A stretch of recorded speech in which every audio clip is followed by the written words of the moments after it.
ई corona काल में केना हम हरी मिर्ची के जे छै से कच्चा प्रयोग करी, ओही विषय पर हम आइ छोटा सा टिप्स लए कऽ अहाँ सबके बीच में अयलहुँ हन।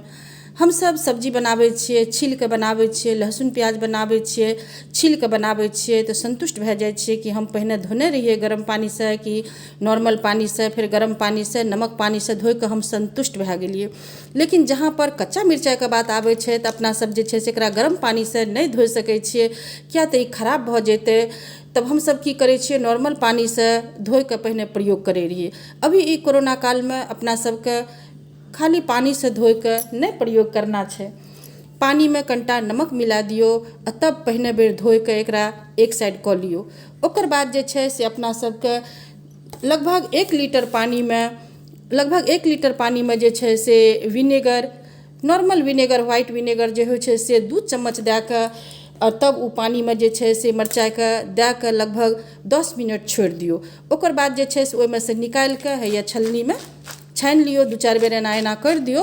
ओकर बाद जे छै से हम ई सूतीवला बेडशीट पर बिछा कऽ भरि दिना एकरा जे छै से भोरे हम 10-11 बजे के आसपास एकरा धोने रहियै, तब जे छै से एकरा सुखै लए छोड़ि देलियै तऽ सबटा पानी एकर निकलि गेलै हन, हवा से अपने सूखि गेलै हन। देखियौ खूब सुखल भए गेलै हन, पानी नहि छै।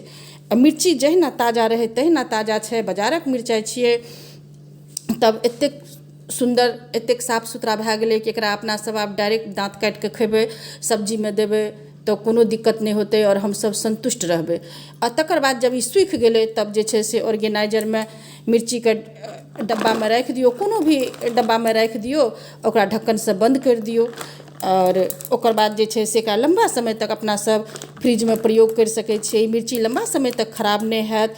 1-2 दिन में जे मिर्ची सड़य लागै छै से नहि सड़त, बेसी दिन तक मिर्ची फ्रेश मिलत अहाँके। और संतुष्ट भी रहब कि हम ई कच्चा मिर्ची खाइ के भी जे छै से कोनो तरहके हमरा दिक्कत नहि छै। हमर धुअल धखारल आ खूब बढ़िआँ से साफ सुथरा करल हमर जे छै से ई मिरचाइ छै। तब एहि तरह से जे छै से अपना सबके सिरका में धोइ कऽ आ तब जे छै से मिरचाइ के प्रयोग करना छै। तऽ देखियौ धोइ कऽ कते बढ़िआँ से सूखि गेलै हन। आ आब जे छै से हम एकरा डब्बा में बंद कए कऽ फ्रिज में राखि देबै। फ्रिज में राखि दियौ, लंबा समय तक अहाँके जे छै से मिर्ची एकदम फ्रेश मिलत और संतुष्ट भी रहब जे ई कोरोना काल में भी जे छै से हम एकदम सुरक्षित छी, स्वस्थ छी।